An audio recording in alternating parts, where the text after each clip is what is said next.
Dr. Antony Fauci said COVID-19 testing should at least double in the upcoming weeks before states begin to reopen their economies amid the pandemic.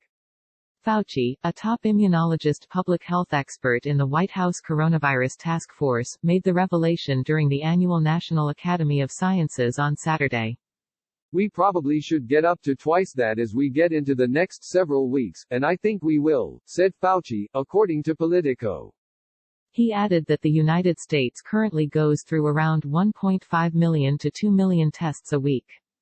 Public health officials have called for widespread coronavirus testing in an effort to stop the spread, but the United States has continuously lagged.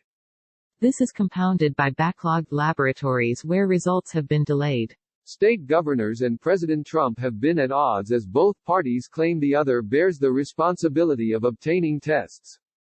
Fauci said that appropriate testing should get those who are infected out of society so that they don't infect others. He added that high rates of positive COVID-19 tests could signal there's not enough testing being done, as those should account for, maybe less than 10%. The United States has positive rates near 20%, and the week that ended April 11 saw an increase of positives from all types of labs. Our World in Data, an online COVID-19 website by Oxford University, reports that 4.88 million tests have been taken in the United States as of April 24. This appeared similar to claims Trump made Saturday that the United States has tested more than 5 million people. We have now tested more than 5 million people. That is more than any other country in the world, and even more than all major countries combined, he wrote on Twitter. Although the United States administered more tests than other countries, our world data found that performed more COVID-19 tests per 1,000 people.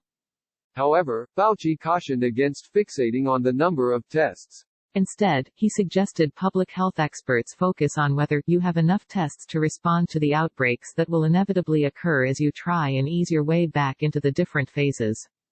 Fauci clarified that his remarks were about active infections, not the antibody tests that can determine if a patient was previously infected. The United States has 960,144 confirmed cases and at least 54,109 deaths. Fauci's comments come after he's been noticeably absent from the White House's daily briefings this week.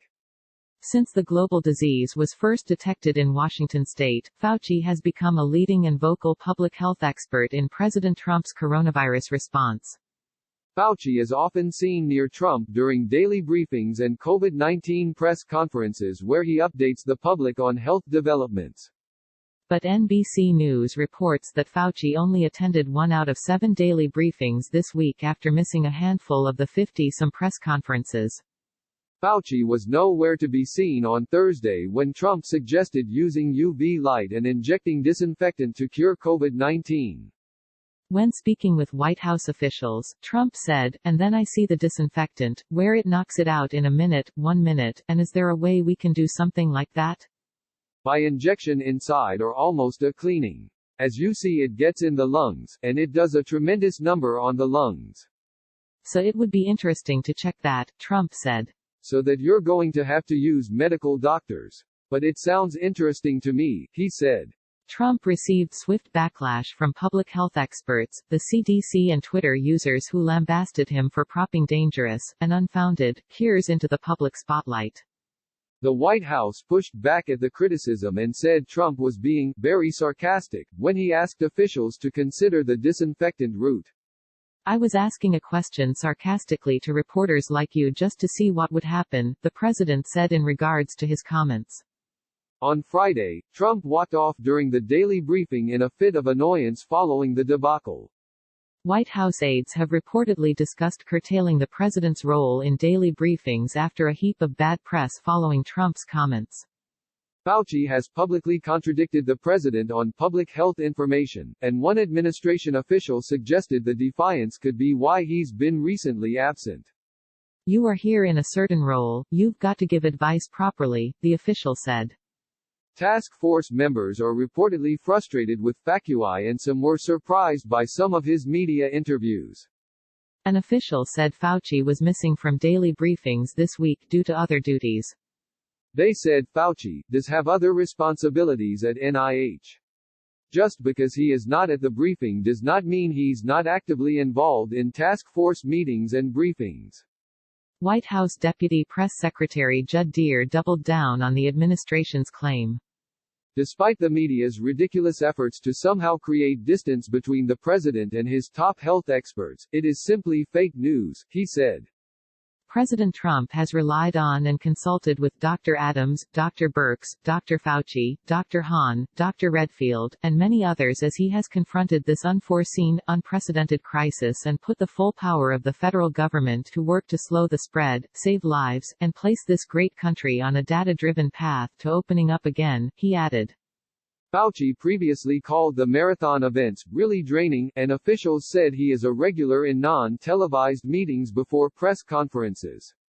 A recent disagreement came Thursday in an interview with Time when Fauci said the country needed to boost testing. He said, "We absolutely need to significantly ramp up, not only the number of tests but the capacity to actually perform them. I am not overly confident right now at all that we have what it takes to do that." Trump later pushed back during a press briefing and dismissed Fauci's advice. I don't agree with him on that. No, I think we're doing a great job on testing, Trump said. On Wednesday, the only day Fauci attended a daily briefing, he contradicted Trump's claim that COVID-19 may not come back at all this year. Fauci deflated that assertion saying, "We will have coronavirus in the fall. I am convinced of that." His sudden absence from briefings have reportedly caused White House aides to worry about Fauci's relationship with the president. But experts said Fauci's 35-year career with the National Institute of Allergy and Infectious Diseases means he isn't after Trump's approval. Dr. Vin Gupta, a pulmonologist and global health policy expert, told NBC News, "If you're somebody who aspires to have impact in public health as a physician or provider, you should look no further than Dr. Fauci or Dr. Birx, which spans administrations."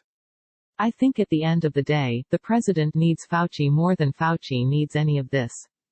The only health official who has made more appearances in White House coronavirus briefings is Dr. Deborah Birx, who was missing from Friday's conference. Trump may have taken frustrations with Fauci to Twitter, where he shared a tweet with the hashtag #FireFauci earlier this month. Trump later shrugged off reports of a tiff with Fauci, but the president doesn't have the authority to fire from his position regardless. Fauci, a federal employee, could only be sacked for cause. Gupta said that Fauci's dismissal could cause irreparable harm in the country's fight to curb COVID-19. The concern over tests come as states like Texas and Georgia partially reopened their economies this week.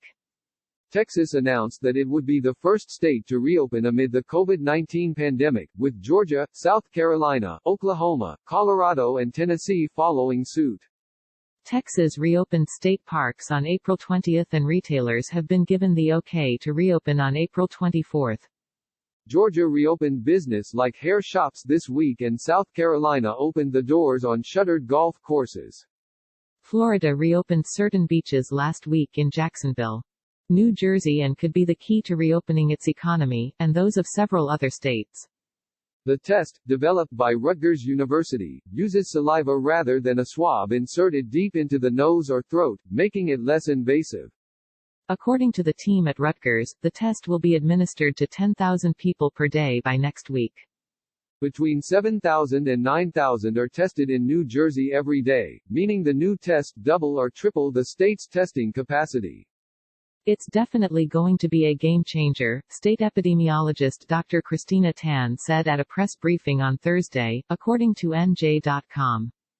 Dr. Brian Strom, Chancellor of Rutgers Biomedical and Health Sciences, said at Thursday's briefing that the new test is safer than other tests currently in use.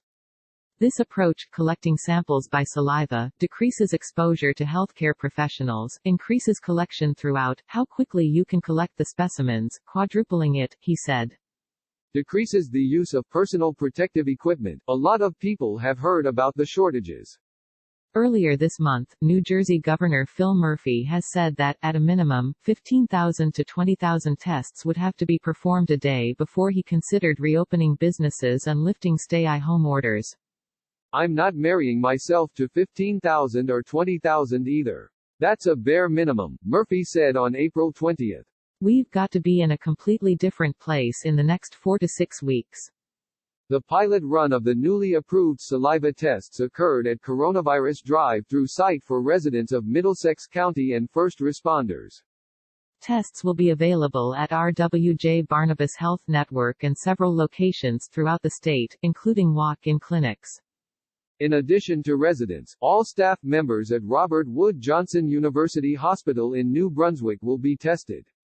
Murphy also said the saliva tests would be performed on every resident at New Jersey's 5 development centers. This is a huge breakthrough coming from our very own flagship university, he said at Thursday's press briefing. These are among our most vulnerable residents. Health officials say that after the saliva tests are processed at a lab, results should be made available within 24 to 48 hours. In the U.S., there are currently more than 891,000 confirmed cases of the virus and more than 50,000 deaths.